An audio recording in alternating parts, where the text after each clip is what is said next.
You know that feeling when you check your bank account and instead of immediately closing the app in horror, you actually smile? Like when you stop calculating whether you can afford that coffee or if buying groceries means eating ramen for the rest of the week. There's a specific number where this shift happens, and it's not what most people think. Most financial gurus will tell you that you need $1 million to feel wealthy, or that 6 figures is the magic number. But here's the thing they're missing. There's a much smaller milestone that completely transforms your relationship with money, and once you hit it, everything changes. That number is $20,000. My name is Nick, and I spend way too much time thinking about money, financial psychology, and why some people seem to effortlessly build wealth while others stay stuck in the same financial patterns for decades. If you're someone who wants to understand the real mechanics behind wealth building, instead of just hoping things will magically improve, make sure to hit that subscribe button and give this video a thumbs up if it ends up helping you see money differently. Now, before we dive into why $20,000 is the real game changer, let me ask you something. When you think about building wealth, what comes to mind? Maybe you picture some trust fund kid who never had to worry about money, or perhaps you imagine someone grinding away for years, slowly accumulating wealth $1 at a time. The truth is, wealth building doesn't work the way most people think it does.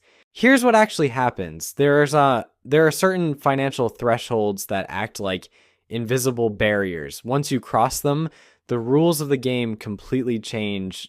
$20,000 is the first major threshold that separates those who will build significant wealth from those who will spend their entire lives living paycheck to paycheck.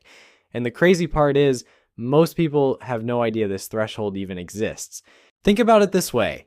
If you've ever tried to push a heavy boulder up a hill, you know that getting it started is the hardest part. You're straining, sweating, making very little progress, and questioning whether it's even possible.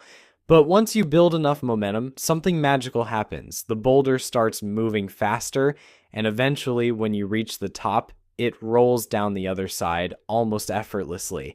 $20,000 is that turning point where your financial boulder finally crests the hill. Everything before this point feels like you're pushing uphill against gravity. Everything after this point feels like gravity is working in your favor. But here's where it gets really interesting, and this is something that will probably surprise you. The difference isn't just mathematical. It's not simply that you have more money to invest or that your returns are larger in absolute terms. The real magic happens in your brain. When you don't have money saved, your brain operates in what psychologists call survival mode. Every financial decision is filtered through fear and scarcity. You take the first job offer that comes along, even if it's terrible, because you can't afford to be picky. You stay in situations you hate because leaving feels too risky. You say yes to things you don't want to do because you need the money. This isn't just about being practical or responsible. When you're in survival mode, your brain literally can't think about growth and opportunity. It's like trying to plan a vacation while your house is on fire. Your mental bandwidth is completely consumed by immediate threats and short-term survival. But something remarkable happens when you cross that $20,000 threshold. Suddenly, your brain has the space to think differently. Instead of asking, how do I survive until next paycheck? You start asking, how can I grow this money? Instead of being reactive to whatever financial crisis pops up, you become proactive about building wealth. Research from Vanguard shows that having just $2,000 in emergency savings increases your financial well-being by 21%. $2,000. That's less than most people spend on a vacation or a fancy laptop. But that small buffer creates a massive psychological shift because it moves you out of pure survival mode.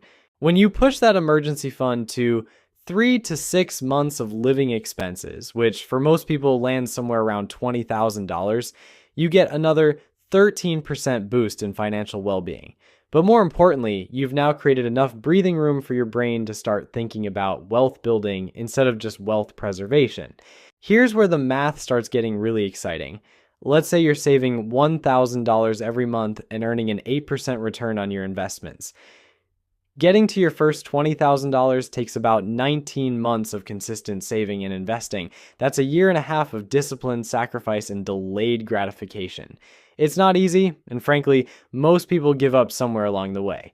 But here's the part that will blow your mind. Your second $20,000 doesn't take another 19 months. It only takes about 17 months. Why? Because now you've got that first $20,000 working alongside your monthly contributions, generating its own returns. Think about this for a second. You did the exact same amount of work, saved the same amount of money each month, took the same level of risk with your investments, but you shaved 2 full months off the timeline just because you had more money working for you. That's the power of compound interest starting to kick in. By the time you're going for your third 20,000, the timeline shrinks even more. Your money is doing an increasing share of the heavy lifting while you're putting in the same effort. And when you get to the really big numbers, the acceleration becomes almost comical. Once you hit $400,000 in your investment portfolio, you can generate your next $20,000 in just 5 months. The same amount that took you nearly 2 years to save initially is now happening automatically through your investments. That first milestone feels impossible, but every milestone after that gets progressively easier. Now, you might be thinking that wealthy people have access to some secret investment world that regular folks can't touch. Like there are exclusive hedge funds or special opportunities that only unlock once you reach certain wealth levels. And while there is some truth to that at the ultra high end, it's not what's driving this $20,000 phenomenon. The real secret is much simpler and honestly much more encouraging. It's just basic mathematics working in your favor. When you invest $1,000 and it grows 10% in a year, you make $100. Take that exact same 10% growth rate and apply it to $10,000, and suddenly you're looking at $1,000 in profit from the same investment, same time frame, same level of risk. This is why hitting 20,000 feels like such a turning point. Up until that point, your investment returns feel almost insignificant because you're working with smaller amounts. A 10% return on $2,000 is $200. Nice, but not exactly life-changing. But a 10% return on $20,000 is $2,000. Now, we're talking about money that actually matters. When you've got $20,000 sitting in investments earning 8% annually, that's $1,600 flowing into your account over the course of a year without you having to lift a finger. Money you didn't have to earn through your job. Money that showed up because your existing money was working on your behalf. The investment strategy isn't any more sophisticated than what someone with $1,000 can use. You can buy the exact same index funds, use the same brokerages, follow the same basic principles. The only difference is scale, and that scale transforms small percentage wins into real financial progress.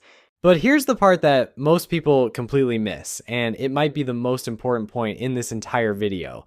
When you save $20,000, you've actually accomplished something far more valuable than just accumulating money in a bank account. You've fundamentally rewired your brain and built the most important financial habit you'll ever develop. And this might sound like some self-help nonsense, but stick with me because this is where things get really practical. Think about what it actually takes to save $20,000 if you're starting from zero.